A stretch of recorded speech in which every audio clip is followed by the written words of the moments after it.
श्री स्वामी समर्थ. आज आम्ही चाललोय अक्कलकोटला. ठरवलं असं काही नव्हतं, पण अचानक प्लॅन झाला. म्हणतात ना, स्वामींचं बोलवणं आलं की आपण जातोच. कसंही करून जातो. आपल्याकडे काही असो किंवा नसो, स्वामी आपल्याला घेऊन जातातच. जेव्हा विचार पक्का असतो, तेव्हा मार्ग आपोआप सापडतो. अक्कलकोटला फक्त जाण्यासाठी मनात श्रद्धा असायला पाहिजे.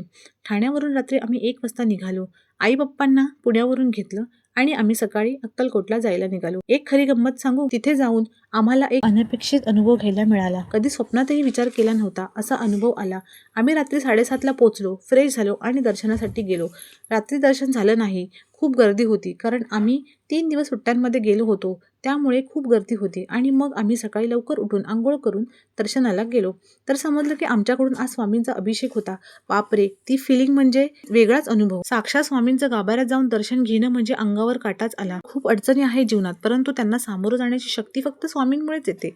अभिषेक झाला, आम्ही गाभाऱ्यातून दर्शन घेऊन आलो आणि राजोपचार आरती म्हणजेच राजभोग आरती, आरतीला सुरुवात झाली. ही आरती म्हणजे नैवेद्य अर्पण करतानाची ही आरती केली जाते. आरती सुरू झाली. आरती करण्यासाठी खूप भाविक तेथे आले होते. नंतर सुरुवात झाली अन्नप्रसादाची आणि ही सेवा खूप मनाला आनंद देऊन जाते. तुम्ही कष्ट करत राहा, फक्त फळाची अपेक्षा न करता. कर्म करणे हे आपले कर्तव्य आहे आणि कर्माला योग्य ते फळ देणे ती स्वामींची जबाबदारी आहे. आपली सावली निर्माण करायची असेल तर ऊन झेलायची तयारी असायला पाहिजे. स्वामी म्हणतात ना, भिवू नकोस, मी तुझ्या पाठीशी आहे. ते खरं आहे. मीही थोडी सेवा करण्याचा लाभ घेतला. मग आम्ही अन्नप्रसादाचा लाभ घेतला आणि निघालो परत घरी येण्यासाठी.